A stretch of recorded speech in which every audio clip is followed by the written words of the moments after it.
ဟုတ်ကဲ့အားလုံးပဲမင်္ဂလာပါပဲကျွန်တော်ရဲ့မြန်မာနဲ့ YouTube channel လေးကနေပြန်လည်ကြိုဆိုလိုက်ပါတယ်ကျွန်တော်ဒီကမြောက်ပေးသွားမယ့်အကြောင်းအရာလေးကတော့ကျွန်တော် PI Network လိုမျိုးတနေ့တစ်ခါဝင်နှိပ်ပြီးတော့ငွေရှာလို့ရမယ် B Network ဆိုတဲ့ application လေးနဲ့ကျွန်တော်ကဒီနေ့မိတ်ဆက်ပေးခြင်းပါတယ်ကျွန်တော်လွန်ခဲ့တဲ့3နှစ်လောက်ကပေါ့နော်ကျွန်တော် PI Network အကြောင်းကိုတင်ပေးခဲ့ဘူးတယ် PI ကကျွန်တော်တို့တစ်ချိန်ကြာရင်crypto တစ်ခုအဖြစ်နဲ့ market ပေါ်ရောက်လာနိုင်တာဖြစ်တဲ့အတွက်ကျွန်တော်တို့တနေ့တစ်ခါဝင်ပြီးတော့ပုံမှန်လေးနှိပ်ပေးဖို့ပေါ့နော်ကျွန်တော်က mining လုပ်ဖို့ဗီဒီယိုလေးတစ်ပုံတင်ပေးခဲ့ဘူးတယ်ပေါ့နော်အဲ့ဒီအချိန်ကစပြီးတော့တနေ့တစ်ခါပုံမှန်ဝင်ပြီးတော့နှိပ်ခဲ့တဲ့လူဆိုရင်အခုချိန်မှာကျွန်တော်တို့ဒီမြန်မာငွေ350နဲ့100ကျားမှာရနေမှာဖြစ်တယ်ပေါ့နော်ဘာလို့လဲဆိုရင်အခုဆိုရင် PI Network ကတရားဝင်ဈေးကွက်ပေါ်ရောက်လာပြီးတော့ပေါက်ဈေးကလည်းကျွန်တော်$2ဝန်းကျင်ရှိနေတာဖြစ်တဲ့အတွက်350နဲ့100ကျားမှာရနေမှာဖြစ်တယ်ပေါ့နော်အဲ့ဒီ PI Network ကျွန်တော်တို့ဒီဈေးကွက်ပေါ်ရောက်လာတဲ့နောက်ပိုင်းမှာပေါ့နော်နာမည်ကြီးလာတာကကျွန်တော် B Network ဆိုတဲ့ Network mining application တစ်ခုပေါ့နော်အဲ့ဒါကလည်းကျွန်တော် PI Network လိုပဲနောက်တစ်ချိန်မှာကျွန်တော် crypto တစ်ခုဖြစ်လာနိုင်တာဖြစ်တဲ့အတွက်အခုချိန်ကလကားပေးနေတဲ့အချိန်ဖြစ်တဲ့အတွက်ကျွန်တော်တနေ့တစ်ခါလေးဝင်နှိပ်ပေးုံနဲ့ကျွန်တော်နောက်တစ်ချိန်မှာ crypto ဖြစ်လာရင်အခုလိုမျိုး PI လိုမျိုးတန်ဖိုးရှိလာမှာဖြစ်တယ်ပေါ့နော်ဒီမှာဆိုရင်ကျွန်တော် PI ဆိုရင်သူများတွေကျွန်တော်တို့အစကတည်းကအတိုင်းပေါ့နော်ယုံကြည်နဲ့ကျွန်တော်ဒီမှာ PI တူးခဲ့တော့ပေါ့နော်ဒီမှာဆိုရင်သူများတွေဆိုရင်ကျွန်တော်9000ထိရတယ်ပေါ့နော် PI coin 9000ဆိုရင်ကျွန်တော်ဒေါ်လာနဲ့တွက်မယ်ဆိုရင်ကျွန်တော်$2ဝန်းကျင်ဆိုရင်ကျွန်တော်3,400လောက်ပေါ့နော်3,400ဆိုမြန်မာငွေထောင်ချီရမှာဖြစ်တယ်ပေါ့နော်ဒါကကျွန်တော်တို့ဒီ refer ရှာနိုင်မှလည်းရမှာပေါ့နော်သူတို့လိုကတော့ကျွန်တော် refer ရှာနိုင်မှလည်းရမယ်ပေါ့နော်နောက်ပြီးတော့ဒီ B Network ကပေါ့နော် PI ပြီးတဲ့နောက်မှာတော်တော်လေးဟော့လာခဲ့တယ်ပေါ့နော်သူရဲ့ဒီ application ထဲမှာကျွန်တော် mining လုပ်တဲ့လူတွေကလည်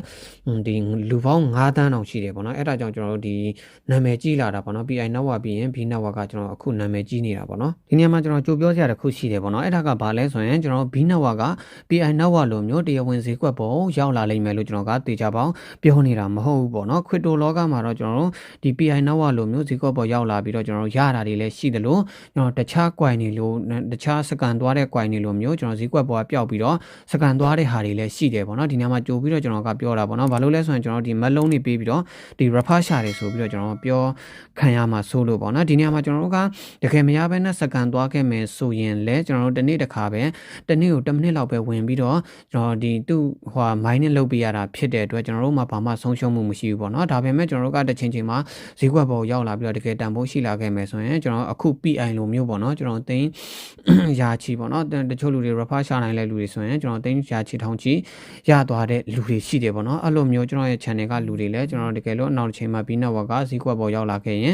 ်ဒီရအောင်လို့ပေါ့နော်ကျွန်တော်ကတင်ပေးရခြင်းဖြစ်တယ်ဒီနေရာမှာကိုကယုံကြည်တယ်ဆိုရင်တော့လုပ်ပေါ့နော်မယုံကြည်ဘူးဆိုရင်ကြော်သွားလိုက်လို့ရတယ်ပေါ့နော်โอเคအဲ့ဒါဆိုရင်ကျွန်တော်တို့ကတနေ့တစ်ခါပဲဘာမှအပန်မကြည့်ဘူးဝင်နေမယ်နောက်ချိန် PI လိုမျိုးရရင်ရပါတော့မရရင်လည်းဆိုတဲ့လူတွေအတွက်ကလည်းကျွန်တော်လိုက်ကြည့်မယ်โอเคအဲ့ဒါဆိုရင်ကျွန်တော်တို့စလိုက်ကြအောင်ကျွန်တော်ပေးတဲ့ link တွေကနေတစ်ချက်ဝင်လိုက်ပါเนาะကျွန်တော်ဒီ description မှာပေါ့เนาะ description ဆိုတာဘယ်လိုမျိုးလဲဆိုရင်ကျွန်တော်ဒီမှာဗီဒီယိုလေးတစ်ပုဒ်ကျွန်တော်နှိပ်လိုက်မယ်နှိပ်ပြီးတော့ဆိုရင်ဒီစာလေးပေါ့เนาะဒီ Facebook ဆိုတဲ့စာလေးကိုကျွန်တော်ဒီကဥပမာပြတာပေါ့เนาะကျွန်တော်ဗီဒီယိုခု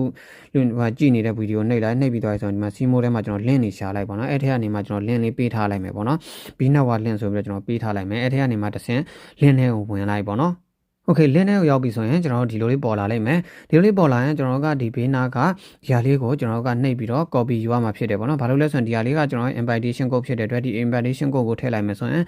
်ပထမဆုံးအနေနဲ့ကျွန်တော်တို့1 point ရမှာဖြစ်တယ်ပေါ့နော်1 B ရမှာဖြစ်တဲ့အတွက်ကျွန်တော်တို့ဒီညလေးမှာဒီဟာလေးကို copy ယူလိုက်မယ်ပေါ့နော်โอเค copy ယူလိုက်ရင်ဒါမျိုးလေးပေါ်လာရင် okay ဆိုတာနှိပ်လိုက်မယ်နှိပ်ပြီးသွားပြီဆိုရင်ကျွန်တော်တို့ကဘယ်ကတောင်းပါလဲ Apple user ဆိုရင်ကျွန်တော်တို့ဒီမှာ Apple Store ကနေသွားမယ်ကျွန်တော်တို့ကဒီမှာ Android user တွေဆိုရင် Play Store ကနေသွားမယ် Play Store မရတဲ့လူတွေဆိုရင်ဒီအောက်ဆုံးဟာလေးနဲ့ကျွန်တော်တစ်ချက်သွားရမယ်ပေါ့နော်ကျွန်တော်ကတော့ဒီမှာ Play Store နဲ့ပဲပြလိုက်မယ်အလဲကောင်ကဟာလေးကျွန်တော်တစ်ချက်နှိပ်လိုက်မယ်နှိပ်ပြီးသွားပြီဆိုရင်ကျွန်တော်ကဒီညမှာ down ပြီးသွားပြီဖြစ်တဲ့အတွက်ဒီညလေးမှာကျွန်တော် Play ဆိုတာလေးကိုတစ်ချက်နှိပ်လိုက်အောင်ပဲပေါ့နော်ဒီမှာတော့ကျွန်တော်ဒီမှာသူ့ရဲ့ဒီ application မှာ mining လုပ်နေတဲ့လူတွေကကျွန်တော်ဒီ9တန်းအောင်ရှိတယ်ပေါ့နော်โอเคဒါကတော့ကျွန်တော်ပြောပြတာပေါ့နော်โอเคဒါဆိုရင်ကျွန်တော် Play ဆိုတာလေးကိုတစ်ချက်နှိပ်လိုက်မယ်နှိပ်ပြီးသွားပြီဆိုရင်ဒီညလေးကိုရောက်သွားလိမ့်မယ်ကျွန်တော်တို့ကစပြီးတော့sign up လုံးမှာဖြစ်တဲ့အတွက်ဒီအပေါ်ကကျွန်တော် sign up ဆိုတာလေးကိုတစ်ချက်နှိပ်ပြရမယ် sign up ဆိုတာလေးကိုနှိပ်ပြလိုက်မယ်ဆိုရင်ကျွန်တော်ဒီညလေးမှာဗာနဲ့ email နဲ့လုံးမှာလားကျွန်တော်ကဒီမှာဖုန်းနံပါတ်နဲ့လုံးမှာလားကျွန်တော် Google နဲ့လုံးမှာလား Facebook နဲ့လုံးမှာလားကျွန်တော်လုပ်လို့ရတယ်ပေါ့နော်ဒီညမှာတော့ကျွန်တော်ကဒီ Google နဲ့ပဲပြလိုက်မယ်ပေါ့နော်ဒီမှာ Facebook နဲ့လုပ်ချင်တဲ့လူကလည်းကျွန်တော် Facebook နဲ့လုပ်ကျွန်တော်ကတော့ဒီမှာ Google နဲ့ပြလိုက်မယ် Google ဆိုတာလေးကိုကျွန်တော်ကတစ်ချက်နှိပ်လိုက်မယ်နှိပ်ပြီးသွားရင်ဆိုရင်ဒီညမှာကိုယ့်ရဲ့ဖုန်းထဲမှာရှိတဲ့ဒီ Google account တွေပေါ်လာလိမ့်မယ်ပေါ့နော် ဒီနေရာမှာကိုချိတ်မယ်ကျွန်တော် Google account လေးကိုတစ်ချက်ရွေးပေးလိုက်မယ်။ Okay ကျွန်တော်ကဒါလေးကိုရွေးလိုက်မယ်။ရွေးပေးပြီးရင်ဒီနေရာမှာတစ်ချက်ဆောင်းလိုက်မယ်။ဆောင်းတော့ကကျွန်တော်တို့ဒီ copy ယူလာတဲ့ code ကလေးကိုဒီနေရာမှာကျွန်တော်ရဲ့ဒီ invitation code ကလေးကိုထည့်ပေးရမှာဖြစ်တယ်ပေါ့နော်။ဒီနေရာမှာကျွန်တော်တို့ copy မယူခဲ့ဘူးဆိုရင်လည်းဒါမျိုးရေးလိုက်ပါနော်။ NH အသေးနဲ့ရေးပြီးတော့ကျွန်တော်နောက်ကခွန်လေးလေးဆိုပြီးတော့ကျွန်တော်ရေးပေးလိုက်ပါနော် copy ယူလာရင်လည်း copy paste ပြီးတော့ချလိုက်ဒီနားလေးမှာထည့်ပြီးတော့ဆိုရင်ကျွန်တော် complete ဆိုတာလေးကိုကျွန်တော်ကတစ်ချက်နှိပ်လိုက်မယ်ပေါ့နော်Okay complete လို့နှိပ်ပြီးလိုက်ပြီဆိုရင်ကျွန်တော်ဒီနားလေးမှာ notification ကို allow လုပ်ပေးရမယ်ဒီအပေါ်ကကျွန်တော် allow ဆိုတာလေးကိုနှိပ်ပြီးတော့ဆိုရင်ဒါကတော့ကြော်ညာတက်တာပေါ့နော်ကြော်ညာကိုကျွန်တော်ကအမှားချက်ကလေးနှိပ်လိုက်မယ်ပေါ့နော် Okay ဒါဆိုရင်တော့ကျွန်တော်တို့ဒီဟာဆိုရင်ရသွားပြီပေါ့နော်အဲ့ဒါကဘယ်လိုမျိုး minus လုပ်ရမလဲဆိုရင်ကျွန်တော်လွယ်ပါတယ်ဒီအောက်နားလေးကကျွန်တော်တို့ဒီပုံစံလေးကိုနှိပ်ပြီးတော့လဲကျွန်တော် minus လုပ်လို့ရတယ်ပေါ့နော်ဒါလေးကိုနှိပ်လိုက်မယ်ဆိုရင်တော့ကြော်ညာလေးလာမှာပေါ့နော်ဒီမှာဆိုရင်ကျွန်တော်တို့ကဒီကိုယ့်ရဲ့ဒီဟွာတွေပေါ့နော်အချက်လက်တွေကိုလည်းပြောင်းလို့ရတယ်ပေါ့နော်ဒီမှာ home ဆိုရင်ဒီအောက်နားလေးမှာကျွန်တော်တို့ profile ဆိုတာလေးရှိတယ်ဒီ profile ဆိုတာလေးကိုကျွန်တော်တို့ကတစ်ချက်ဝင်ပြီးသွားပြီဆိုရင်ကျွန်တော်တို့ဒီမှာဒီကများလေးကိုနှိပ်ပြီးတော့ကျွန်တော်တို့ရဲ့အချက်လက်တွေကို upgrade လုပ်လို့ရတယ်ပေါ့နော်ဒီမှာကျွန်တော်တို့ခဲတဲ့ပုံစံလေးကိုတစ်ချက်နှိပ်မယ်နှိပ်ပြီးသွားပြီဆိုရင်ဒီနာမှာကျွန်တော်တို့ရဲ့ဒီ name ကိုပြောင်းလို့ရတယ်ပေါ့နော်ဒီမှာကျွန်တော်တို့ name ရှိတယ်အဲ name ကိုကျွန်တော်တို့ကလွယ်ကူပြောင်းလို့ရတယ်ပေါ့နော်ဥပမာဒီမှာဆိုရင်ကျွန်တော်တို့ကတော့အလွယ်တကူဒီလိုပြောင်းလိုက်ပါတော့ဒီလိုပြောင်းပြီးတော့ကျွန်တော်ကိုကြိုက်တဲ့ဟာပေါ့နော်ကိုယ့်ရဲ့ name ဆိုရင်လည်းကိုယ့်ရဲ့ name အတိုင်းပဲထားဒီနေ့မှာကျွန်တော်တို့နောင်တစ်ချိန်ကြာရင်ပေါ့နော် KYC တင်တဲ့အခါကျရင်ပြဿနာတက်မှာဆိုလို့ဒီနေ့မှာတက်နိုင်နေဆိုရင်တော့ကျွန်တော်တို့ name အစ်စ်ကိုထားပေါ့နော်ဒီကတော့ကျွန်တော်အစမ်းပြတဲ့ account တစ်ခုဖြစ်တဲ့အတွက်ဒီနေ့လေးမှာကျွန်တော်တို့ဒီရှောက်ပြီးတော့ထားလိုက်မှာပေါ့နော်Okay ဒါကတော့ကျွန်တော်တို့ invitation code မှာကျွန်တော်တို့လွယ်မဲ့ဟာကိုထားပါတော့ဒီနေရာမှာကျွန်တော်တို့ဒီ application နဲ့သုံးတဲ့အခါမှာကျွန်တော် invite လုပ်နိုင်ပို့ပြီးတော့ရတယ်ပေါ့နော် invite ကနေရတဲ့ဟာတွေလည်းရှိတယ်ပေါ့နော် PI Now ဆိုရင်လည်း PI Now တော့ကျွန်တော် invite လုပ်ပြီးတော့တူးခဲ့မယ်ဆိုရင်ဒီချိန်မှာပို့ပြီးတော့ရနေမှာဖြစ်တယ်ပေါ့နော်တကယ်ကိုက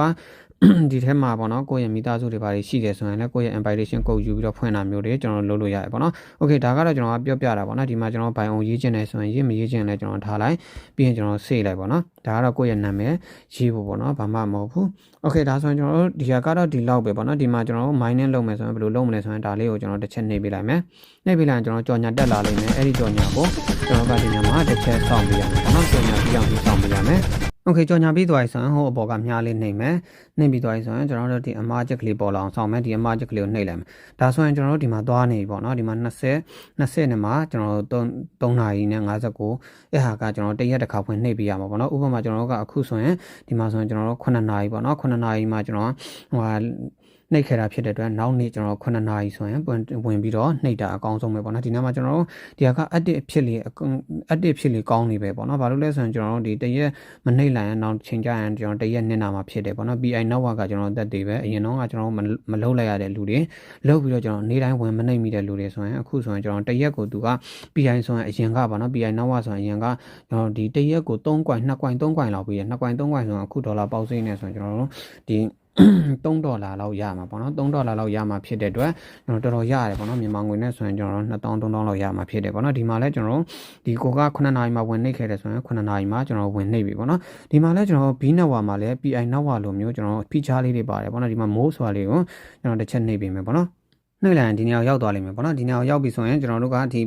PI နောက်ဝသုံးတဲ့လူတွေဆိုရင်တည်တယ်ဒီမှာ security circle ဆိုတာလေးရှိတယ်ပေါ့နော်ကျွန်တော် PI လိုမျိုးဒီထက် security circle တွေကိုကျွန်တော်တို့ဒီအပ်လို့ရတယ်ပေါ့နော်လူတွေကိုအပ်လို့ရတယ်ဒီနေရာလေးမှာကျွန်တော်တို့ဒီနေရာလေးမှာ add executive member ဆိုတာလေးကိုနှိပ်ပြီးတော့ကျွန်တော်ရဲ့ account လေးကို add လုပ်ရတယ်ပေါ့နော် okay ဒီနေရာလေးမှာကိုကဒီ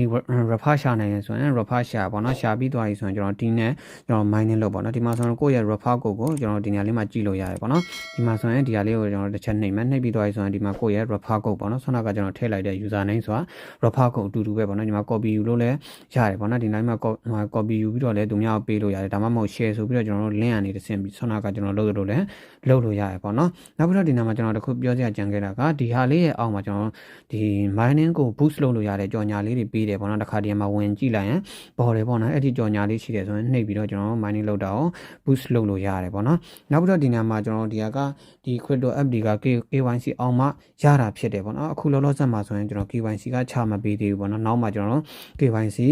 ပေးမှဖြစ်တယ်ပေါ့နော်ကျွန်တော်ရဲ့ channel လေးကိုဝင်ကြည့်ပြီးပေါ့နော်ကျွန်တော် KYC ရခဲ့တယ်ဆိုရင်တင်ပုံတင်နည်းတွေကျွန်တော်တစ်ချက်တင်ပေးမယ်ပေါ့နော် channel မှာတင်ပေးမယ် KYC အခုကတော့ကျွန်တော်တို့ဒီ KYC မရသေးတာဖြစ်တဲ့အတွက်တင်လို့မရသေးဘူးဒီမှာသူက mining လုပ်ဖို့ပဲ ပေးထားတာဖြစ်တယ်ဗျာကျွန်တော်တို့ဒီတစ်နေ့တစ်ခါပဲဝင်နှိပ်ပေးပေါ့နော်ကျွန်တော် PI လိုမျိုးဈေးကွက်ပေါ်ရောက်လာတယ်ဆိုရင်လည်းအမြတ်ပေါ့နော်ကျွန်တော်ရောက်မလာခဲ့ဘူးဆိုရင်လည်းဘာမှအပန်းမကြည့်ဘူးတစ်နေ့တစ်ခါပဲဝင်နှိပ်ရတာဖြစ်တဲ့အတွက် Okay ဒါဆိုရင်တော့ကျွန်တော်နားလည်လောက်ပြီပေါ့နော်ကျွန်တော်ဒီဗီဒီယိုလေးကတော့ဒီလောက်ပဲနောက်ထပ်ဗီဒီယိုမှာပြန်ပြီးတော့တွေ့ကြမယ်